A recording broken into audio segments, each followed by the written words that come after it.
अस्सलामुअलैकुम, मैं हूँ तहमीना शेख। लाहौर का एक गलीज तरीन वाकया आज आपके सामने मैं रिपोर्ट करने जा रही हूँ, जिसमें किरदार है दो सहेलियों का। एक सहेली दूसरी सहेली को कॉल करके कहती है कि मौसम बहुत अच्छा है, तुम शालामार बाग आ जाओ, मैं भी यहाँ पर आई हुई हूँ। सहेली फोन सुनती है और फिर शालामार बाग अपनी सहेली के पास आ जाती है। अब बाग में पहली सहेली का शौहर आने वाली दूसरी सहेली के साथ अपनी हवस बुझाता है और पहली सहेली खड़े होकर पहरा देती है। बड़ी हैरान कुन बात है, इस वक़ुआ के हवाले से पुलिस ने एक एफआईआर दर्ज कर ली है और मुलजिम को गिरफ्तार भी कर लिया है। सवाल ये पैदा होता है कि सहेली ने अपनी बेस्ट फ्रेंड के साथ ऐसा क्यों करवाया? इनकी ऐसी क्या दुश्मनी थी, वो क्या बात थी जिसकी वजह से शौहर से गलाजत करवाई? क्या ऐसा तो नहीं कि सारे का सारा मामला ये गेम डाली गई हो शौहर की जानिब से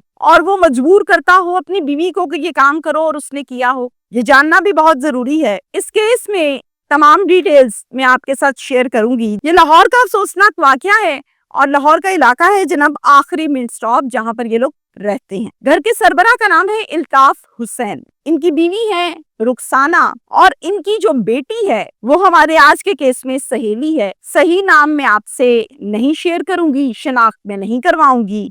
इस केस को समझाने के लिए मैं आपको बताऊं कि इसका फर्जी नाम हम रखते हैं जैनब, और जैनब की वाकई में रियल और एग्जैक्टली एज है 20 ईयर्स यानी 20 साल। जैनब बहुत खूबसूरत, बहुत अच्छी बच्ची है और पैदाइशी तौर पर गूंगी भी है और बहरी भी है, न बोल सकती है न सुन सकती है। इसकी पूरी फैमिली में, पूरे खानदान में इस किस्म का कोई प्रॉब्लम दूर दूर तक नहीं है, ना पेरेंट्स ऐसे हैं, लेकिन बदकिस्मती से जैनब बाय बर्थ ऐसे ही है। वालिदैन ने जैनब को पढ़ाने के लिए गुलबर्ग में एक बड़ा बेहतरीन एजुकेशन सिस्टम है और इसमें खसूसी तौर पर गूंगे बहरे बच्चे और बच्चियां पढ़ते हैं। इस टाइम पर जैनब मैट्रिक की स्टूडेंट है और पढ़ रही है। इसी स्कूल में एक और लड़की जो कि इसकी बेस्ट फ्रेंड बन गई, नाम है उसका फातिमा, और फातिमा भी 10th क्लास की स्टूडेंट है, तो ये क्लास फेलोज भी हो गई। फातिमा पढ़ाई लिखाई में बहुत नालायक स्टूडेंट है, उसका बिल्कुल दिल नहीं लगता। जब भी पढ़ाया जा रहा होता है क्लास में तो इसकी तवज्जो नहीं होती, तो इस वजह से जब पेपर्स हुए तो मैट्रिक में फातिमा फेल हो गई। अब जहां पर हम बात करते हैं जैनब की, तो जैनब तो अच्छी बच्ची थी, अच्छे से पढ़ती थी। जैनब मैट्रिक में अच्छे नंबरों से पास होती है, तो फातिमा चूंकि फेल हो गई तो वालिदैन ने ये सोचा कि इसकी शादी कर देते हैं। फातिमा की शादी एक वकास नाम के लड़के के साथ पेरेंट्स ने कर दी। वकास भी एक गूंगा और बहरा लड़का है जो इसका शौहर बना, और ये भी पैदाइशी तौर पर ऐसा है। अब आगे बात करते हैं हम जैनब के हवाले से। जैनब की फैमिली ने इसकी एजुकेशन को जारी रखने का फैसला किया। अब जनाब शादी के बाद भी फातिमा जो है उसका जैनब के साथ राब्ता कॉन्टिन्यूसली रहा, वीडियो कॉल्स पर, मैसेजेस पर, इवन देन ये लोग बाहर मुलाकातें भी करते थे और कभी कभार घरों में भी इनका आना जाना था। फातिमा का शौहर वकास, उसके साथ भी जैनब की हल्की फुल्की गपशप रहती थी, चूंकि उसको वो बहनोई मानती थी और फातिमा को सगी बहन समझती थी। अब मैं बताऊं कि वकुआ कब, किस डेट को और कैसे पेश आया। तो जनाब 30 अगस्त को फातिमा कॉल करती है जैनब को। ये कॉल वीडियो कॉल होती है और कॉल करके कहती है, जैनब देखो ना मौसम कितना अच्छा है, मैं शालामार बाग में आई हुई हूँ, तुम भी आ जाओ, बैठते हैं गपशप करते हैं, यहाँ पे बहुत मजा आ रहा है, ठंडी हवा चल रही है। तो आगे से जैनब कहती है कि मैं अकेली कैसे आ सकती हूँ, ये इशारों पर बात हो रही है सारी, क्योंकि गूंगी बहरी है और वीडियो कॉल का मकसद भी ये था कि जाहिर है वीडियो कॉल पर इशारे वो करेगी तो उसको समझ आएगी कि क्या कह रही है। जैनब कहती है मैं अकेली तो नहीं आ सकती, कैसे आऊं? फातिमा ने कहा कि जैनब आखिरी मिनट स्टॉप पर आ जाओ, मैं यहाँ पर अपने शौहर के साथ आती हूँ तुम्हें लेने के लिए। जिस पर जैनब कहती है कि ठीक है। फिर वालिदा से परमिशन लेती है, वालिदा परमिशन देती हैं और ये तैयार होके आखिरी मिनट स्टॉप पर जाती है कि फातिमा और उसका शौहर मुझे लेने आए होंगे। अब आखिरी मिनट स्टॉप पर फातिमा भी नहीं थी और उसका शौहर वकास भी नहीं खड़ा था, बल्कि एक बाइक के ऊपर राशिद खड़ा था। राशिद भी इसी स्पेशल एजुकेशन सिस्टम में एक स्टूडेंट था और ये म्यूचुअल फ्रेंड था, यानी कि ये फातिमा का भी दोस्त था और जैनब का भी दोस्त था। पूछा राशिद तुम यहाँ क्या कर रहे हो? सब इशारों से चल रहा है। अब आगे से राशिद ने कहा कि मुझे फातिमा ने भेजा है कि जाओ जाकर जैनब को लेकर आओ। जैनब क्या करती है, कॉल करती है फिर से वीडियो कॉल फातिमा को और पूछती है क्या तुम्ही ने राशिद को भेजा है? जिस पर फातिमा ये कहती है कि हाँ मैंने ही भेजा है, तुम इसके साथ बैठकर आ जाओ, राशिद भी हमारे साथ यहाँ पर घूमने आया है। वकास की बाइक अचानक खराब हो गई, इसलिए मैंने राशिद को भिजवा दिया, तो तुम तसल्ली रखो और आ जाओ। बाइक पर राशिद के पीछे बैठती है और चली जाती है। शालामार बाग पहुंचते ही ये चारों बैठते हैं और गप्पे मारने लगते हैं। इतने में वकास उठता है और 2 जूस के गिलास लेकर आता है, एक ज़ैनब के लिए और एक फातिमा के लिए। अब फातिमा ये कहती है कि ये तो बहुत ठंडा है, मैं नहीं पी सकती, मेरा तो पहले ही गला बहुत खराब है। जबकि ज़ैनब के आगे जब गिलास किया जाता है तो ज़ैनब पी लेती है। जैसे ही ज़ैनब जूस को पीती है, इसका सर चकराने लगता है और तबीयत बिगड़ने लगती है। फातिमा इसे सहारा देकर कहती है कि इजी रहो, क्या हो गया तुम्हें, पानी पिलाती है और कहती है कि चलो बाइक पर बैठो, वापस चलते हैं, मैं तुम्हें छोड़ आती हूँ घर। ज़ैनब, तुम्हारी तबीयत बहुत खराब है, परेशान नहीं हो, मैं संभाल लेती हूँ। अब फातिमा ज़ैनब का बाजू पकड़ती है और बाइक पर बिठाती है वकास के पीछे, यानी अपने शौहर के पीछे, और तीनों बजाय इसके कि डॉक्टर के जाते या ज़ैनब के घर जाते, ये आ गए फातिमा के घर। अब वहां पर होता कुछ इस तरह से है कि वकास ज़ैनब पर अपनी हवस बुझाता है। ज़ैनब बेहोशी के आलम में है, सर चकरा रहा है, दिमाग काम नहीं कर रहा, और पहरा कौन दे रहा है? यही सहेली फातिमा। कुछ देर हवस बुझाने के बाद इसे वहीं पर छोड़ा, पानी के छींटे मुंह पर मारे कि किसी तरह से इसको प्रॉपरली होश आए और इसको फिर हम छोड़ कर आए, लेकिन इसको होश नहीं आई। तकरीबन आधा पौने घंटा गुजरा तो इसको आहिस्ता आहिस्ता होश आने लगी, तबीयत संभलने लगी। जब तबीयत संभली तो पूछा कि मैं कहाँ पर हूँ, मुझे कहाँ लेकर आए हो? हम तो मेरे घर नहीं जा रहे थे, ये सब इशारों में चल रहा है। जिसका जवाब ये दिया फातिमा ने कि हाँ तुम्हारी तबीयत बहुत ज्यादा खराब हो रही थी, मैंने कहा कि जरा स्टेबल हो जाओ, फिर उसके बाद तुम्हें तुम्हारे घर छोड़ आएंगे। इस तरह तुम्हें देखेंगे जब तुम्हारे पेरेंट्स तो बहुत परेशान हो जाएंगे, तो मैं तुम्हें अपने घर ले आई हूँ। अब तुम्हें घर छोड़ आई, तो कहती है छोड़ाओ।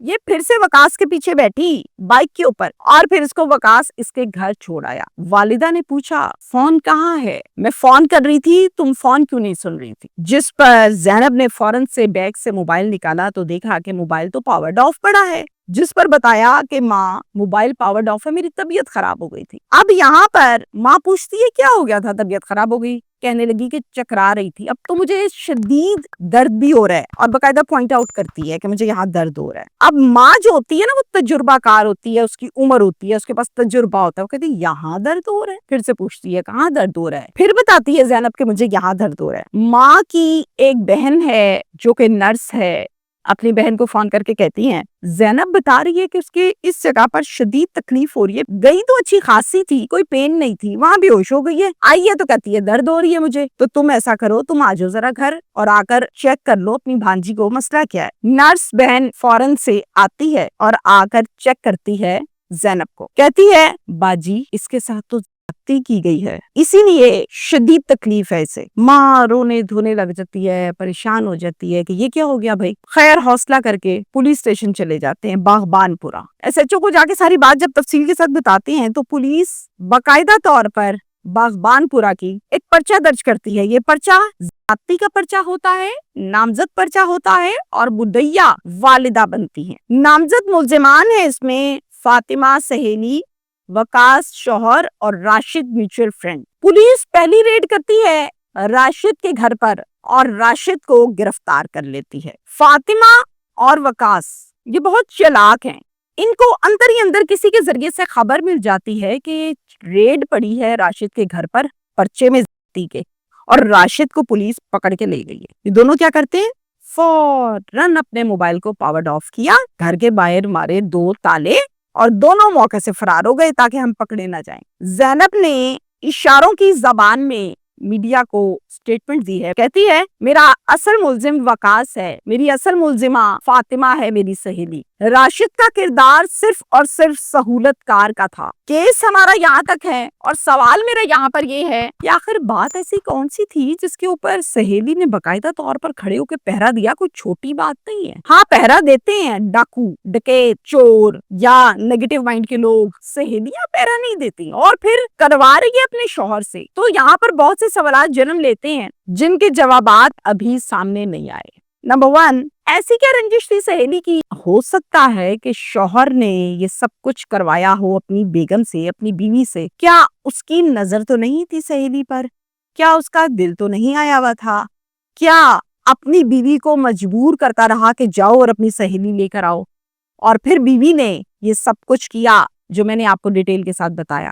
دوسرا میرا سوال یہاں پر یہ ہے کہ پولیس تفتیش کر رہی ہے یقیناً راشد سے کہ راشد کا کردار اس کیس میں کتنا ہے، اس وقوعے میں کتنا ہے. کیا راشد جب پک کرنے کے لیے آیا تھا تو اس کو بتایا گیا تھا کہ آج کی گیم یہ ہے، یا پھر صرف اور صرف اس سے پک ہی کروایا تھا، اس کے علاوہ اس کو کچھ علم نہیں تھا، کچھ نالج نہیں تھی؟ کیا راشد زینب کی جب طبیعت خراب ہوئی ہے تو فاطمہ کے گھر تک ان کے ساتھ گیا تھا، یا پھر شالامار باغ سے ہی اپنے گھر چلا گیا تھا؟ تو یہ بہت سے ایسے سوالات ہیں جن کے جوابات جاننا چاہتی ہے پبلک. ان تمام سوالوں کے جوابات تب ملیں گے جب وقاص اور فاطمہ مرکزی ملزمان گرفتار ہوں گے.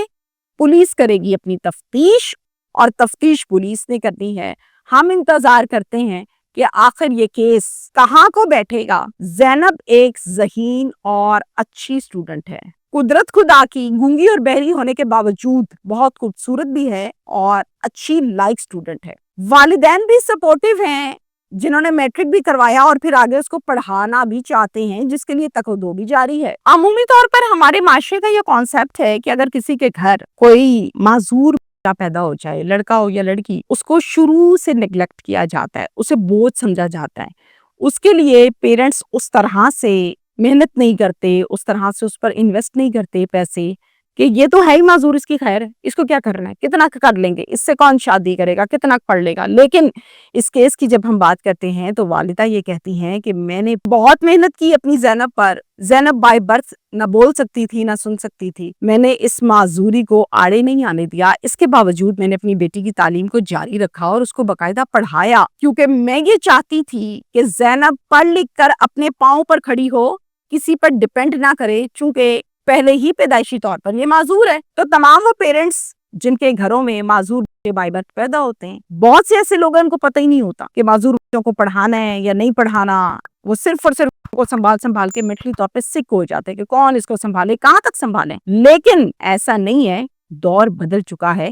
ایسے لوگوں کو بھی پیرنٹس پڑھاتے ہیں. اور ہمارے اس کیس میں آپ یہ دیکھیں کہ والدہ نے اپنی بیٹی زینب پر کتنی محنت کی ہوگی، جس کو سنتا نہیں ہے، جو بول نہیں سکتی، تیار کر کے ایجوکیشن سسٹم میں بھیجنا، 1 2 3 4 اور اب میٹرک کر لیا. آگے تعلیم کے لیے وہ اچھے مزید ریسرچ کر رہی ہے کہ کون سے ایجوکیشن سسٹم اچھے ہیں. تو وہ ماں زاروں قطار رو رہی ہے اس ٹائم کہ کیا کر دیا میری زینب کے ساتھ. میری پیاری اور لائک بیٹی کسی کام کی نہیں چھوڑی ظالموں نے. اور کرنے والی بھی کوئی غیر نہیں تھی، کرنے والی بھی کوئی اور نہیں تھی، بلکہ اس کے ساتھ ہی پڑھی ہوئی وہ اسٹوڈنٹ ہے جو اس کی بڑی اچھی بڑی پرانی سہیلی تھی. گھروں میں آنے جانے تھے.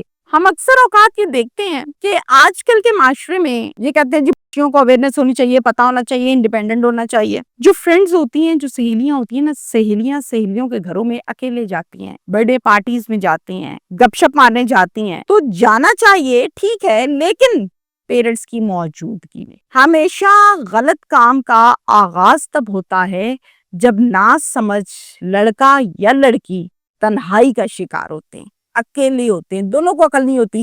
اور جب دو دماغوں کو عقل نہیں ہوتی تو وہاں پر مل کر ہونا کیا ہے، کوئی غلط کام ہی ہونا ہے.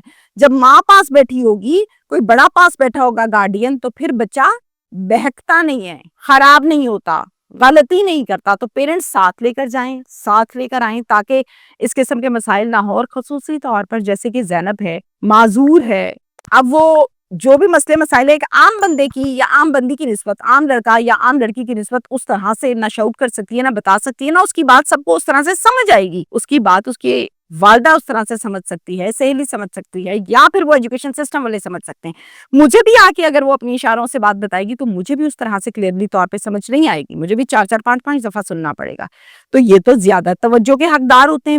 اس کو کیسے آپ نے اکیلے بھیج دیا؟ تو تمام پیرنٹس سے میری یہ گزارش ہے کہ خصوصی طور پر ایسے جو ہیں، ایسے لڑکے، ایسے لڑکیاں، ان کو ایکسٹرا توجہ چاہیے، آنے جانے کے لیے بھی، گھر میں بھی اور ایجوکیشن میں بھی، جو کہ دینا آپ کا فرض ہے.